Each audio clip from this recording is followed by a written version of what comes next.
অভ্যুত্থান পরবর্তী আকাঙ্ক্ষা, সেই আকাঙ্ক্ষা এখনো পূরণ হচ্ছে না বলে এই বাংলাদেশের জাতীয় নাগরিক পার্টি এনসিপিকে রাজনৈতিক দল হিসেবে আত্মপ্রকাশ করতে হয়েছে। সেই আকাঙ্ক্ষাগুলো পূরণ হচ্ছে না বলে জাতীয় যুব শক্তিকে, যুবকদেরকে ঐক্যবদ্ধ করার জন্য রাজপথে নামতে হয়েছে। কিন্তু যে কেউ চাইলো আর জাতীয় যুব শক্তিতে চলে আসবে, এসে আবার বিভিন্ন অপকর্মের সাথে যুক্ত হবে, জাতীয় যুব শক্তি নামক প্ল্যাটফর্মটিকে বিভিন্ন অপকর্মে যুক্ত হওয়ার শেল্টার হিসেবে ব্যবহার করবে, এই সুযোগ আমরা হতে দিব না।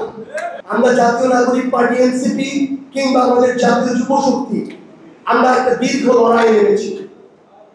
আমরা দেখেছি, আমরা বিশ্বাস করি একটা দেশের সংস্কার সিস্টেমগুলোর পরিবর্তন কয়েক মাসে সম্ভব নয়, 2-4 বছরে সম্ভব নয়। এটা একটা দীর্ঘ লড়াই। কিন্তু এই নির্বাচনের পূর্বে এই লড়াইয়ের জন্য, একটা স্বচ্ছ নির্বাচনের জন্য যে মৌলিক সংস্কারগুলো প্রয়োজন, সেগুলোর বিষয় আমাদের বিন্দুমাত্র ছাড় থাকবে না। এই নির্বাচনের পূর্বে আমাদের যে ভাইরা জীবন দিয়ে, রক্ত দিয়ে নতুন বাংলাদেশ দিয়ে গিয়েছে, তাদের বিচারে, তাদের যারা হত্যা করেছে, খুন করেছে, রক্ত ঝরিয়েছে, ওইসব খুনিদের বিচারের প্রশ্নেও আমাদের বিন্দুমাত্র আপোষ থাকবে না। ওয়ালটন আবারও মিলিনিয়ার অফারে ওয়ালটন ফ্রিজ কিনে আপনিও হয়ে যেতে পারেন মিলিয়নিয়ার। মিলিনিয়ার ছড়াছড়ি দেশ জুড়ে, এটা শুধু ওয়ালটনই পারে। এই জুলাই সনদ, জুলাই ঘোষণাপত্র, যেটা প্রধান উপদেষ্টা কমিটমেন্ট করেছেন, সেই জুলাই মাসের মধ্যে দেওয়ার ক্ষেত্রেও আমাদের কোনো আপোষ থাকবে না। আমরা স্পষ্ট করে একটা কথা বলি, এই অন্তর্বর্তীকালীন সরকারকে আমরা দুর্বল সরকার হিসেবে দেখতে চাই না।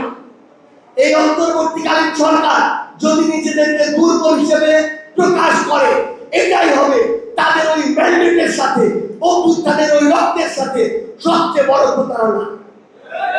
দেশের প্রথম সারি বড় 7টি দলের মধ্যে 6টি দল একটি গুরুত্বপূর্ণ সংস্কারের প্রশ্নে যখন একমত হয়, তখন অন্তর্বর্তীকালীন সংস্কার সরকার কিংবা ঐক্যবদ্ধ কমিশনের কাছে যদি একটি দল বড় হয়ে যায়, তাহলে এই অন্তর্বর্তীকালীন সরকার তাদের যে গ্রহণযোগ্যতা গণমানুষের কাছে সেটি হারিয়ে ফেলবে। কিন্তু আমরা প্রত্যাশা করি অন্তর্বর্তীকালীন সরকার তাদের দায়বদ্ধতা ভুলে যাবে না। আমরা প্রত্যাশা করি একটি সুষ্ঠু এবং স্বচ্ছ নির্বাচনের পূর্বে আমরা এই বাংলাদেশে জুলাই সনদ দেখতে পাবো, জুলাই ঘোষণাপত্র পাবো, মৌলিক সংস্কার পাবো, নির্বাচনকালীন সংস্কার পাবো এবং দৃশ্যমান বিচার আমরা দেখে যেতে পারবো।